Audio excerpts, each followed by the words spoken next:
இன்றைக்கி நம்ம செய்ய போகிறது சுவையான எண்ணெய் கத்திரிக்காய் குழம்பு. குழம்புல தொக்கு மாதிரி சாப்பாட்டுக்கு பிசைஞ்சு சாப்பிட்றதுக்கு அருமையாக இருக்கும். போகலாமா? வாங்க. இப்போ வேணுங்கிறது எல்லாத்தையும் நல்லா அரிஞ்சு வச்சுட்டேன். பார்த்துக்கிங்க, தக்காளியெலாம் இப்படி அரிஞ்சு வச்சுருக்கேன். எண்ணெய் கத்திரிக்காய்க்கு இப்படி பொடியாக அரிஞ்சிருக்கேன். இந்த மாதிரி சின்ன காயாக இருந்தாக்கா இந்த மாதிரி அரிஞ்சிருக்கேன். காம்போடு சேர்த்து போட்டிருக்கேன். இப்போ ஸ்டவ் பற்ற வச்சாச்சு. பாத்திரம் காஞ்சிட்ருக்கு.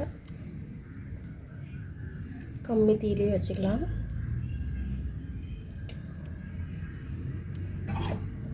ஏன்னா நான் எண்ணெய் கத்திரிக்காய்ன்றனால வேணுன்ற அளவுக்கு நான் ஒரு 150 ml பக்கம் சேர்த்துருக்கேன். நான் அப்போ தான் நல்லாயிருக்கும், டேஸ்ட்டாகவும் இருக்கும். நான் எப்பயுமே ரீஃபண்ட் ஆயில் யூஸ் பண்ணுவேன். ஒரு சில டைமில் தான் கடலெண்ணெய் யூஸ் பண்ணுவேன். தேவைக்குன்னா நல்லெண்ணெய் யூஸ் பண்ணிக்கலாம். ஓகே, வெந்தயம் நான் போடுவேன். அதுக்கப்புறம் வெந்தயம் நல்லா பொரிஞ்சு வரைக்கும். அப்புறம் இவ்வளோ சீரகம் போட்டிருக்கேன். அடுத்து அரைஞ்சி வச்ச வெங்காயத்தை போட்டுக்கலாம்.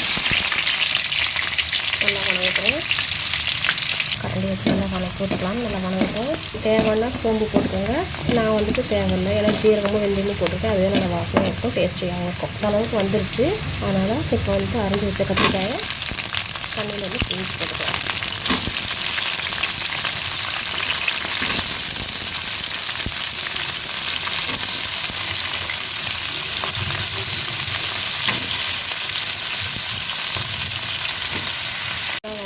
எண்ணெயிலே வணங்கட்டும்.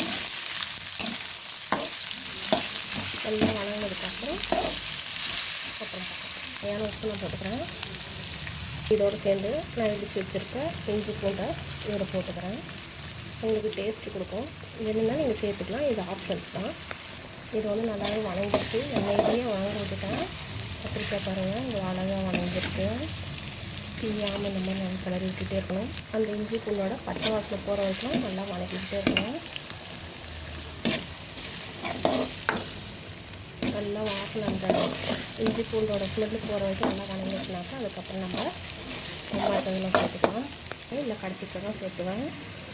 இப்போ போட்டோம்னாக்கா அது நல்லாயிருக்கும், அருமையாக டேஸ்ட். இப்போ நான் மட்டும்தான் மஞ்சள் தூள், மிளகாய்த்தூள், கொத்தமல்லி தூள் போட்டுக்கிறேன். அப்புறம் மிளகாய்த்தூள் காட்டுக்கு தகுந்த மாதிரி இது நல்லா வணக்கிடலாம். எந்த ஃபுட் கலர்ஸும் சேர்த்துறதில்லை. சக்தி மஞ்சள், சக்தி மிளகாய்த்தூள், சக்தி சாம்பார் பொடி, இதுதான் சக்தி மசாலா தான் நாங்கள் சேர்த்துவோம். அந்த மிளகாத்தோட கலர் இது. இப்போது 2 ஸ்பூன் அளவுக்கு நான் கொத்தமல்லி தூள் போட்டுருக்கேன். இதையும் நல்லா வணக்கிக்கலாம். காய் உடப்படாமல் இருக்கணும்.